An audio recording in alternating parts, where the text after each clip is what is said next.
Middle class ma'am corner ವ್ಲಾಗ್ಸ್ಗೆ ನಿಮ್ಮೆಲ್ರಿಗೂ ಸ್ವಾಗತ. So ಇವತ್ತು ಮಾರ್ನಿಂಗಿಂದನೇ ವ್ಲಾಗ್ನ ಸ್ಟಾರ್ಟ್ ಮಾಡಿದ್ದೀನಿ. ಸೊ ಮಾರ್ನಿಂಗ್ ರೂಟೀನ ಶೇರ್ ಮಾಡ್ತಾ ಇದ್ದೀನಿ. ಯೂಶ್ವಲಿ ಟಿಫನ್ ಕಟ್ಟೋದಿದ್ದೇ ಇರುತ್ತೆ. ಸೊ ಅದೇ ಈ ಥರ ಇವತ್ತು ಕೂಡ ಟಿಫನ್ ಕಟ್ಟಬೇಕು. So lunch box recipe share ಮಾಡ್ತಾ ಒಂದು ಟಾಪಿಕ್ ಬಗ್ಗೆ ಡಿಸ್ಕಸ್ ಮಾಡೋಣ. ಸೊ ಇವತ್ತಿನ ಒಂದು ವಿಡಿಯೋದಲ್ಲಿ ತುಂಬ ಇಂಪಾರ್ಟೆಂಟ್ ಒಂದು ಟಾಪಿಕ್ ಬಗ್ಗೆ ಮಾತಾಡ್ತಾ ಇದ್ದೀನಿ. ಸೊ ಐ ಹೋಪ್ ಈ ವಿಡಿಯೋ ನಿಮಗೂ ಕೂಡ ತುಂಬ ಯೂಸ್ ಆಗುತ್ತೆ ಅಂದ್ಕೊಳ್ತೀನಿ. ಈ ಒಂದು ಕೆಲವೊಂದು ಸೆಟ್ಟಿಂಗ್ಸ್ ಯಾವ ಮ್ಯಾಟ್ರ್ ಅಂತ ಹೇಳ್ತೀನಿ. ಮಕ್ಕಳಿಗೆ ಒಂದು ಮೊಬೈಲ್ನ ಅವಾಯ್ಡ್ ಮಾಡೋಕ್ಕೆ ಏನೇನೆಲ್ಲ ದಾರಿ ಇದೆ. ಸೊ ಒಂದು 2 ವೀಡಿಯೋ ಆಲ್ರೆಡಿ ನಾನು ಅಪ್ಲೋಡ್ ಮಾಡಿದ್ದೀನಿ, ನೋಡ್ತಾ ಇದ್ದೀರಾ, ಸಪೋರ್ಟ್ ಮಾಡ್ತಾಯಿದ್ದೀರಾ, ಸಾಕಷ್ಟು ಜನ ಸಬ್ಸ್ಕ್ರೈಬ್ ಮಾಡ್ಕೊಂಡಿದ್ದೀರಾ, thank you so much.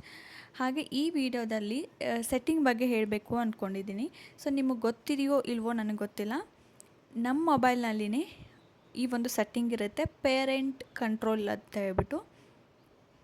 So ಆ ಒಂದು ಸೆಟ್ಟಿಂಗಲ್ಲಿ ಹೋಗಿ ನೀವು ಸೆಟ್ ಮಾಡಬಹುದು, ಓಕೆನಾ. ಸೊ ಮಕ್ಕಳು ಏನೇನೆಲ್ಲ ನೋಡ್ತಾರೆ, ಅದನ್ನು ಹೇಗೆ ಕಂಟ್ರೋಲ್ ಮಾಡೋದು, ಸೊ ಟೈಮಿಂಗ್ ಇಡೋದಾಗಿರ್ಬೋದು, ಅಥವಾ ನೋಟಿಫಿಕೇಷನ್ ಕಳಿಸೋದಾಗಿರ್ಬೋದು, ಅಲರ್ಟ್ ನೋಟಿಫಿಕೇಷನ್ ಕೊಡೋದಾಗಿರ್ಬೋದು, ಎಲ್ಲ ಥರದ್ದು ಆಪ್ಷನ್ನು ನಮ್ಮ ಮೊಬೈಲ್ನಲ್ಲೇ ಇದೆ.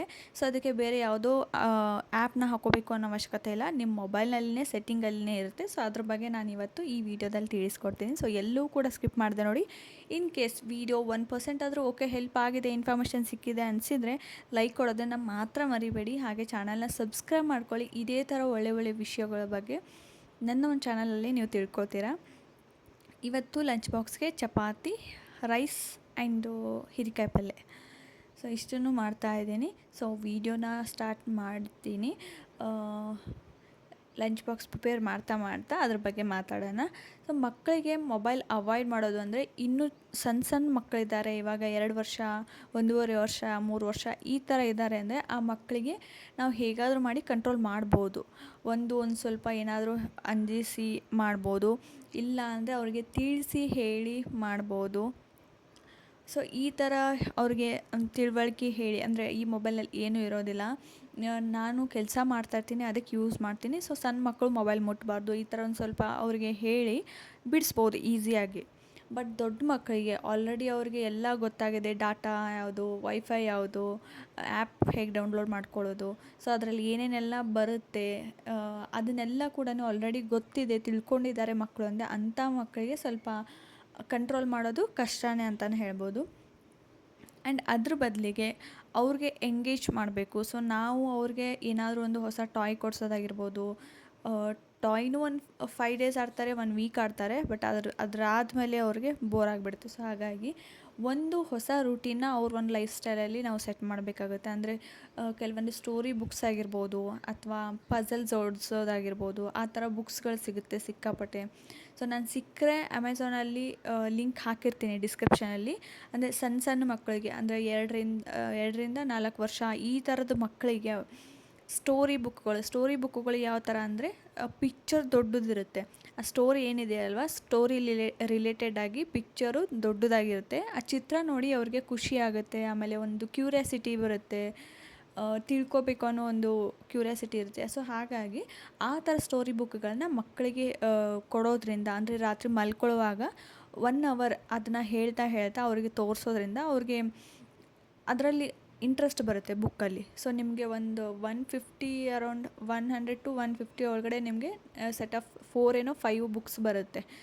ನಿಮಗೆ ಪಂಚತಂತ್ರ ಅಥವಾ ಆಮೇಲೆ ರಾಮಾಯಣ, ಮಹಾಭಾರತ, ಸೊ ಇದನ್ನು ಶಾರ್ಟ್ಕಟ್ ರೀತಿಯಾಗಿ ಒಂದು ಸ್ಟೋರಿ ಬುಕ್ಸ್ಗಳಿದ್ದಾವೆ. ಆಮೇಲೆ ಗಣೇಶ ದೇವರು, ಆಮೇಲೆ ಹನುಮಂತ ಅಂದರೆ ಆಂಜನೇಯ, ಸೊ ಈ ಥರ ಕೃಷ್ಣ, ರಾಮ, ಈ ಥರ ಎಲ್ಲ ಕೂಡ ಒಂದೊಂದು ಮ್ಯಾಟ್ರಾಗೆ ಒಂದು ಸೆಟ್ ಆಫ್ 4-5 ಬುಕ್ಸ್ ಬರುತ್ತೆ. ಜಾಸ್ತಿ ಏನಿಲ್ಲ, 100 150 ಇರುತ್ತೆ ಪ್ರೈಸು. ಅದ್ರದ್ದು ಲಿಂಕ್ ಬೇಕಿದ್ರೆ ಹಾಕಿರ್ತೀನಿ ಡಿಸ್ಕ್ರಿಪ್ಷನಲ್ಲಿ, ಯಾರಿಗಾದರೂ ಇಂಟ್ರೆಸ್ಟ್ ಇತ್ತು ಅಂದರೆ ಚೆಕ್ ಮಾಡಿ, ಓಕೆನಾ.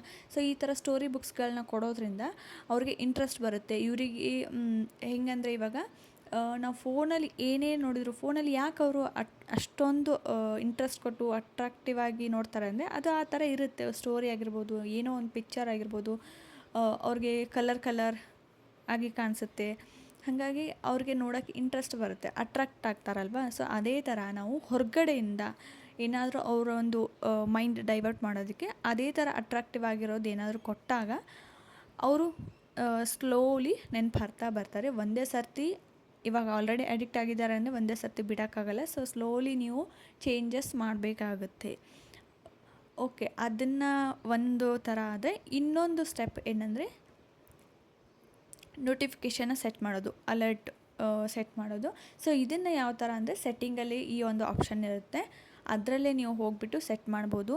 ನಾನು ಸೈಡಲ್ಲಿ ಸ್ಕ್ರೀನ್ ರೆಕಾರ್ಡರ್ ಹಾಕಿರ್ತೀನಿ, ನೀವು ನೋಡಿ, ಓಕೆನಾ.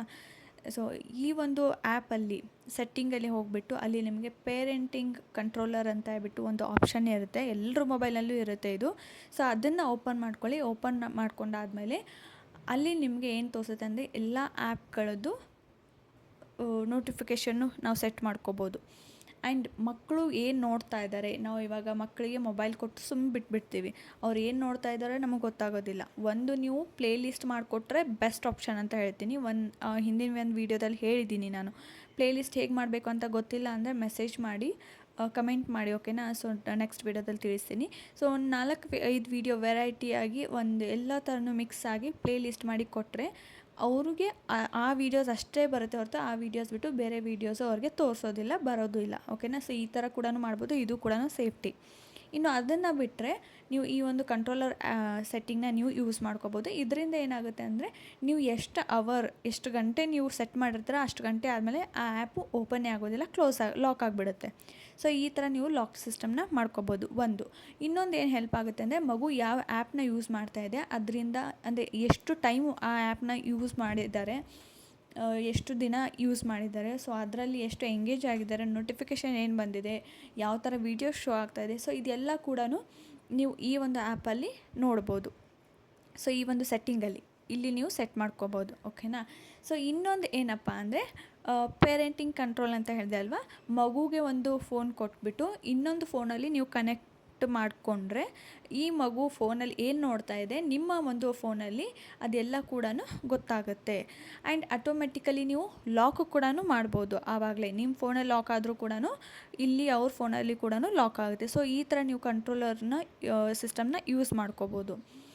ಆ್ಯಂಡ್ ಈ ಒಂದು ನೋಟಿಫಿಕೇಷನ್, ಆಮೇಲೆ ಬೆಡ್ ಟೈಮ್ ಅಂತ ಹೇಳ್ಬಿಟ್ಟು ಆಪ್ಷನ್ ಇದೆ. ಸೊ ಅದನ್ನು ಕೂಡ ನೀವು ಯೂಸ್ ಮಾಡ್ಕೋಬೋದು. ಬೆಡ್ ಟೈಮ್, ಮಲ್ಕೊಳ್ಳೋ ಒಂದು ಟೈಮ್ಗೆ ನೀವು ಸೆಟ್ ಮಾಡ್ಕೋಬೋದು ನೋಟಿಫಿಕೇಷನ್. ಸೊ ನಿಮಗೆ ಆಗಿರ್ಬೋದು, ದೊಡ್ಡವ್ರಿಗೆ ಆಗಿರ್ಬೋದು, ದೊಡ್ಡವ್ರಿಗೂ ಕೂಡ ಮೊಬೈಲ್ ನೋಡೋ, ಇವಾಗ ರಾತ್ರಿ ಮಲ್ಕೊಂಡಾಗ ಮೊಬೈಲ್ ಸ್ಕ್ರಾಲ್ ಮಾಡ್ತಾನೆ ಇರ್ತೀವಲ್ವ. ಸೊ ಆವಾಗ ನಾವು ಬೆಡ್ ಟೈಮ್ ಅಂತ ಹೇಳ್ಬಿಟ್ಟು ಒಂದು ಟೈಮಿಂಗ್ ನೋಟಿಫಿಕೇಷನ್ ಫಿಕ್ಸ್ ಮಾಡ್ಕೊಂಡ್ರೆ ಅದು ಆ ಟೈಮಿಗೆ ನೋಟಿಫಿಕೇಷನ್ ಬಂದಾಗ ನೀವು ಫೋನ್ನ ಸೈಡಿಗೆ ಇಟ್ಟಿಟ್ಬಿಟ್ಟು ಮಲ್ಕೊಳ್ಳೋದು ಒಂದು ಅಭ್ಯಾಸ ರೂಢಿ ಹಾಕೋಬೋದು, ಓಕೆನಾ. ಸೊ ಈ ಥರ ಕೂಡ ಮಾಡ್ಕೋಬೋದು. ಇನ್ನು ನೆಕ್ಸ್ಟ್ ಬಂದುಬಿಟ್ಟು ನಮ್ಮ ಮಕ್ಕಳಿಗೂ ಕೂಡ ಇದು ಹೆಲ್ಪ್ ಆಗುತ್ತೆ. ಅದಾದಮೇಲೆ ನೀವು ಆ್ಯಪು, ಇವಾಗ ಯೂಟ್ಯೂಬಲ್ಲಿ ಅವ್ರು ವೀಡಿಯೋಸ್ ನೋಡ್ತಾ ಇದ್ದಾರೆ ಅಂದರೆ ಎಷ್ಟು ಗಂಟೆ ನೋಡ್ತಾ ಇದ್ದಾರೆ ಅದೆಲ್ಲ ಕೂಡ ಗೊತ್ತಾಗುತ್ತೆ. ಆ್ಯಂಡ್ ಇನ್ನೊಂದೇನು ಅಂದರೆ ಅಲ್ಲಿ 1/2 ಅವರ್, ಇವಾಗ ಮಕ್ಕಳಿಗೆ ನಾವು ಹೇಳಿದರೆ ಕೇಳೋದಿಲ್ಲ, ಒಂದು ಅರ್ಧ ಗಂಟೆ ನೋಡಿ ಕೊಟ್ಬಿಡು ಅಂದರೆ ಕೆಲವೊಂದು ಮಕ್ಕಳು ಅರ್ಥ ಮಾಡ್ಕೋತಾರೆ, ಕೆಲವೊಂದು ಮಕ್ಕಳು ಕೇಳೋದಿಲ್ಲ. ಸೊ ಅರ್ಧ ಗಂಟೆ ನೋಡಿ ಕೊಟ್ಬಿಡು ಅಂದರೆ ಅವರು ಅರ್ಧ ಗಂಟೆ ನೋಡಿ ಕೊಡೋದಕ್ಕಿಂತ ಜಾಸ್ತಿ ಇನ್ನೂ 5 ನಿಮಿಷ ಅಂತ ಹೇಳ್ತಾರೆ. ಸೊ ಅದ್ರ ಬದಲು ನೀವೇನು ಮಾಡಬೇಕು ಅಂದರೆ ಅದರಲ್ಲಿ ಲಾಕ್ ಸಿಸ್ಟಮ್ ಮಾಡಿದರೆ ಅರ್ಧ ಗಂಟೆ ಆದಮೇಲೆ ಆಟೋಮೆಟಿಕಲಿ ಲಾಕ್ ಆಗುತ್ತೆ. ಸೊ ನೀವು ಮಕ್ಕಳಿಗೆ ಹೇಳಿ, ಓಕೆ ಅರ್ಧ ಗಂಟೆ ಆದಮೇಲೆ ಅದು ತಾನಾಗೆ ಲಾಕ್ ಆಗುತ್ತೆ, ಮೊಬೈಲ್ ಸಿಸ್ಟಮೇ ಅದೇ ಥರ ಇದೆ ಅಂತ ಹೇಳ್ಬಿಟ್ಟು. ಇದು ಯಾರಿಗೆ ಅಂದರೆ ಸ್ವಲ್ಪ ಸಣ್ಣ ಮಕ್ಕಳಿದ್ರೆ ಇದು ಗೊತ್ತಾಗೋದಿಲ್ಲ ಅವ್ರಿಗೆ, ಹಾಗಾಗಿ ಇದು ವರ್ಕ್ ಆಗುತ್ತೆ. ಬಟ್ ದೊಡ್ಡ ಮಕ್ಕಳಿದ್ರೆ ಅವ್ರಿಗೆ ಗೊತ್ತಾಗುತ್ತೆ. ಆದಷ್ಟು ಇದನ್ನು ಹೈಡ್ ಮಾಡಿ, ಈ ಥರ ಆಪ್ಷನ್ ಇದೆ, ಈ ಥರ ಎಲ್ಲ ಸೆಟ್ ಮಾಡಿದ್ದೀವಿ ಅಂತ ಹೇಳ್ಬಿಟ್ಟು ಮಕ್ಕಳಿಗೆ ಯಾವುದೇ ಕಾರಣಕ್ಕೂ ತಿಳಿಸ್ಕೊಡ್ಬೇಡಿ. ಯಾಕಂದರೆ ತಿಳಿಸ್ಕೊಟ್ರೆ ಅಲ್ಲಿ ಅವ್ರಿಗೆ ಮತ್ತೆ ಬೇಡ್ತಾನೆ ಇರ್ತಾರೆ, ಇನ್ನೂ ಚೇಂಜ್ ಮಾಡು, ನಾನು ಇನ್ನೂ ನೋಡ್ತೀನಿ, ಆಫ್ ಮಾಡು, ಸೆಟ್ಟಿಂಗ್ ಮಾಡಿಕೊಡ್ಬೇಡ, ಈ ಥರ ಎಲ್ಲ ಹೇಳ್ತಾರೆ. ಸೊ ಅದಕ್ಕೋಸ್ಕರ ಅದೇನು ಹೇಳೋಕ್ಕೆ ಹೋಗಬೇಡಿ. ಜಸ್ಟ್ ಈ ಒಂದು ಸೆಟ್ಟಿಂಗ್ನ ಪೇರೆಂಟಾಗಿ ನೀವೇ ಯೂಸ್ ಮಾಡಿ. ಸೊ ಇದು ಬೆಸ್ಟ್ ಸೇಫ್ ಅಂತಲೇ ಹೇಳ್ತೀನಿ. ಇದು ಗೌರ್ಮೆಂಟಲ್ಲಿನೇ ಕೂಡ ಎಲ್ಲ ಕಡೆನೂ ಇನ್ಸ್ಟಾಗ್ರಾಮಲ್ಲಿ ಎಲ್ಲ ಕೂಡ ವೈರಲ್ ಆಗಿತ್ತು ಮಧ್ಯೆ. ಸೊ ಯಾರಿಗಾದರೂ ಗೊತ್ತಿಲ್ಲ ಅಂದರೆ ಈ ವಿಡಿಯೋನ ಶೇರ್ ಮಾಡಿ, ಅವ್ರಿಗೆ ಕೂಡ ಹೆಲ್ಪ್ ಆಗುತ್ತೆ ಅಂತ ಹೇಳ್ತೀನಿ. ಸೊ ಇವತ್ತಿನ ಒಂದು ವಿಡಿಯೋ ನಿಮ್ಗೆ ಏನಾದರೂ ಇಷ್ಟ ಆಗಿತ್ತು, 1% ಆದರೂ ಹೆಲ್ಪ್ ಆಗಿದೆ ಅಂದ್ಕೊಂಡ್ರೆ ಪ್ಲೀಸ್ ಲೈಕ್ ಮಾಡಿ, ಚಾನಲ್ನ ಸಬ್ಸ್ಕ್ರೈಬ್ ಮಾಡ್ಕೊಳ್ಳಿ. ಈ ವಿಡಿಯೋ ನಿಮ್ಗೆ ಹೇಗೆ ಅನ್ನಿಸ್ತು ಅಂತೇಳಿ ಪ್ಲೀಸ್ ಕಮೆಂಟ್ ಮಾಡೋದನ್ನು ಮರಿಬೇಡಿ. ಸೊ ಲೈಕ್ ಕೊಡೋದ್ರಿಂದ ಈ ವಿಡಿಯೋ ನಿಮಗೆ ಹೆಲ್ಪ್ ಆಗಿದೆ, ಯೂಸ್ಫುಲ್ ಆಗಿದೆ ಅಂತ ಹೇಳ್ಬಿಟ್ಟು ನನಗೆ ಒಂದು ಸಿಂಬಾಲ್ ಇದ್ದಂಗೆ ಅಷ್ಟೇ. ಸೊ ಇನ್ನೂ ವೀಡಿಯೋಸ್ ಮಾಡೋಕ್ಕೆ ಒಂದು ಮೋಟಿವೇಟ್ ಸಿಗುತ್ತೆ. 10-15 ನಿಮಿಷ ವೀಡಿಯೋ ನೋಡ್ತೀರಾ, ಆದರೆ ಒಂದು ಲೈಕ್ ಕೊಡೋದಿಲ್ಲ. ಪ್ಲೀಸ್ ಲೈಕ್ ಕೊಡಿ, ಹಾಗೆ ಮಾಡೋಕ್ಕೆ ಹೋಗಬೇಡಿ. ಹೊಸ ಯೂಟ್ಯೂಬರ್ಸ್ಗೆ ಕೂಡ ಸಪೋರ್ಟ್ ಮಾಡಿ. ಸೊ ಇಷ್ಟ ಆಗಿದ್ರೆ ಮಾತ್ರ, ಇಷ್ಟ ಆಗಲಿಲ್ಲ ಅಂದರೆ ಪರವಾಗಿಲ್ಲ, ಓಕೆನಾ. ಸೊ ಇವತ್ತು ಲಂಚ್ ಬಾಕ್ಸ್ಗೆ ಹೀರೆಕಾಯಿ ಪಲ್ಯ, ರೈಸ್ ಆ್ಯಂಡ್ ಚಪಾತಿ, ಸೊ ಇಷ್ಟಿತ್ತು. ಬೆಳಗ್ಗೆ ಎದ್ದು ಅದನ್ನೆಲ್ಲ ಮಾಡಿ ಆಯಿತು. ಇನ್ನು ನೆಕ್ಸ್ಟು ಕಿಚನೆಲ್ಲ ಕ್ಲೀನ್ ಮಾಡಿಬಿಟ್ರೆ ಒಂದು ಅರ್ಧ ಕೆಲಸ ಮುಗ್ದಂಗೆ. ಅದಾದಮೇಲೆ ಒಂದು ಸ್ವಲ್ಪ ರೆಸ್ಟ್ ಇನ್ನು ಮಿಕ್ಕಿದ ಕೆಲಸ ಎಲ್ಲ ಸ್ಟಾರ್ಟ್ ಆಗುತ್ತೆ. ಸಿಗ್ತೀನಿ ನೆಕ್ಸ್ಟ್ ವಿಡಿಯೋದಲ್ಲಿ. Take care.